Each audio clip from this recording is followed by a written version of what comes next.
sacrifices and eat the meat yourselves. For when I brought your forefathers out of Egypt and spoke to them, I did not just give them commands about burnt offerings and sacrifices, but I gave them this command: Obey me, and I will be your God, and you will be my people.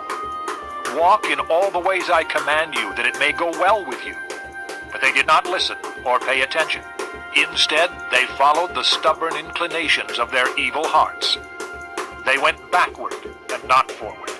From the time your forefathers left Egypt until now, day after day, again and again, I sent you my servants, the prophets. But they did not listen to me or pay attention. They were stiff-necked and did more evil than their forefathers. When you tell them all this, they will not listen to you. When you call to them, they will not answer.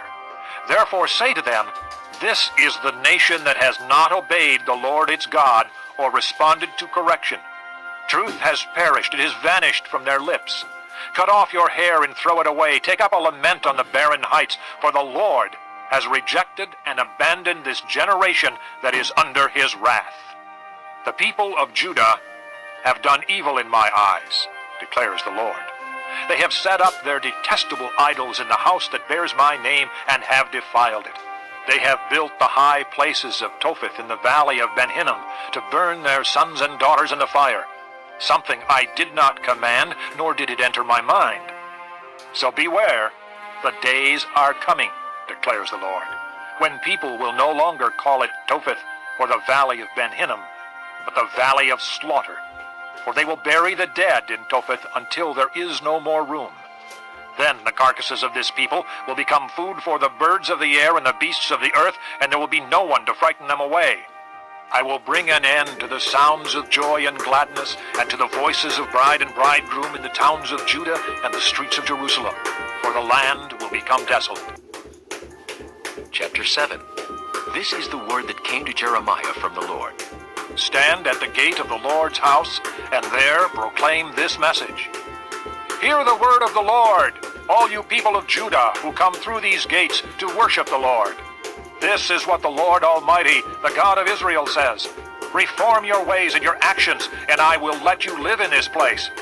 Do not trust in deceptive words and say, this is the temple of the Lord, the temple of the Lord, the temple of the Lord. If you really change your ways and your actions and deal with each other justly, if you do not oppress the alien, the fatherless or the widow, and do not shed innocent blood in this place, and if you do not follow other gods to your own harm, then I will let you live in this place, in the land I gave your forefathers forever and ever. But look, you are trusting in deceptive words that are worthless. Will you steal and murder, commit adultery and perjury, burn incense to Baal, and follow other gods you have not known, and then come and stand before me in this house which bears my name and say, we are safe? Safe to do all these detestable things? Has this house which bears my name become a den of robbers to you? But I have been watching, declares the Lord. Go now to the place in Shiloh where I first made a dwelling for my name, and see what I did to it because of the wickedness of my people Israel.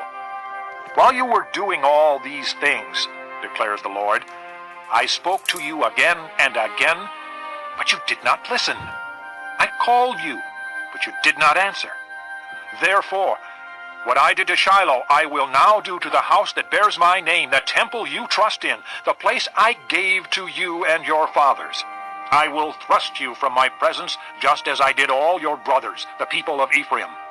So do not pray for this people, nor offer any plea or petition for them. Do not plead with me, for I will not listen to you. Do you not see what they are doing in the towns of Judah and in the streets of Jerusalem? The children gather wood, the fathers light the fire, and the women knead the dough and make cakes of bread for the Queen of Heaven. They pour out drink offerings to other gods to provoke me to anger. But am I the one they are provoking? Declares the Lord. Are they not rather harming themselves to their own shame? Therefore, this is what the sovereign Lord says.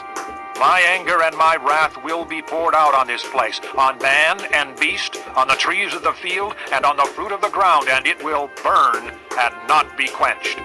This is what the Lord Almighty, the God of Israel, says. Go ahead, Add your burnt offerings to your other sacrifices and eat the meat yourselves. For when I brought your forefathers out of Egypt and spoke to them, I did not just give them commands about burnt offerings and sacrifices, but I gave them this command: Obey me, and I will be your God, and you will be my people. Walk in all the ways I command you, that it may go well with you. But they did not listen or pay attention. Instead, they followed the stubborn inclinations of their evil hearts. They went backward and not forward. From the time your forefathers left Egypt until now, day after day, again and again, I sent you my